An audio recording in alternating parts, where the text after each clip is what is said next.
Well, hello there. I'm sorry I'm behind on putting out some video content. This is Karen from Two Bass Holes and a Karen. And, which by the way, I got one of my bass holes with me. Bass hole number one, Walter, is here with me. And you gonna supervise the floor cleanup crew here? Yeah. So what I'm doing today is working on Buddha bowls. And I both do savory, I do some sweet, do breakfast, do supper and lunch. That's bass hole number two.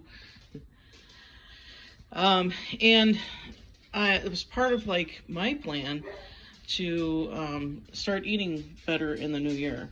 And I need to lose some weight, and I also need to keep my health under control.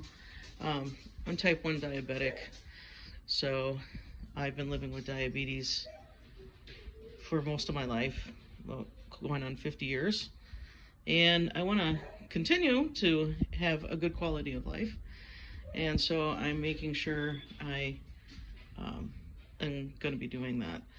And one of the ways I've done this in the past is to make the bowls, and typically the Buddha bowl is vegetarian. I am not vegetarian. I'm more a sometimes meat eater. But anyway, so what I'm doing here today is I'm going to make up burrito bowls and breakfast bowls so that I have them ready. And that's bass hole number two. Winston, quiet. He's in there for a reason. He was being naughty. He likes to jump up and counter cruise, and I can't have him eating all my food when I'm trying to make it for me for a week. So what I found was helpful is I made my meals for an entire week, and I would do that on a weekend. Today isn't a weekend, but typically I would take a Sunday morning and I would make my meals for a week. It really doesn't take a lot to make these. You just have to make sure your ingredients are cooked. Right now I'm using canned beans. I've used dried beans and cooked them in a pressure cooker. I am using canned corn and canned peaches. These are the things that I happen to have on hand. I will use them up first. The thing is to make sure that you are measuring your ingredients, and also pay attention to a serving size. Like, what is a real serving size? Being a diabetic, a cup of quinoa, which is what I have cooked here, is actually way over one serving for me, even though the package says one serving. So pay attention to that. 15 grams of carb is one serving of carbs.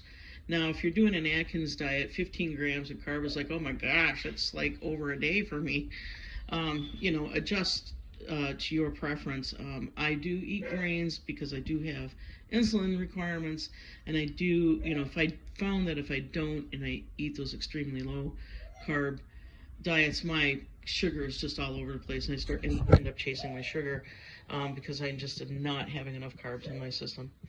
But that's me. Adjust, according to your needs.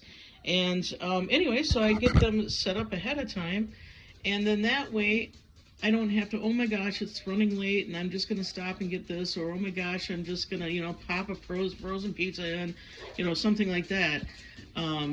This way I have something good, nutritious. I make them for, 5 to 7 days to last me. That's about as long as the ingredients will stay fresh. And then I make more. And I found that actually works. And then when the bowl is empty, I'm done. I'm, no more. And a good principle is, no snacking in between. Eventually, I'm going to get back into, I was, in the past, I've done an eating window, the fasting. I primarily did a 16-8. And I find that to be the best, given my diabetes.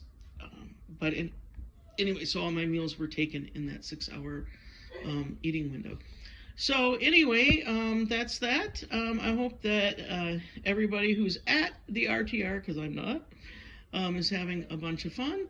And for those of you that aren't nomads, I hope that you're having a good day, and also staying warm if you're anywhere in northern United States. It's still very cold. Hope is on the way. We're going to be in the 30s on the weekend. Well, that's all. You all take care. Bye.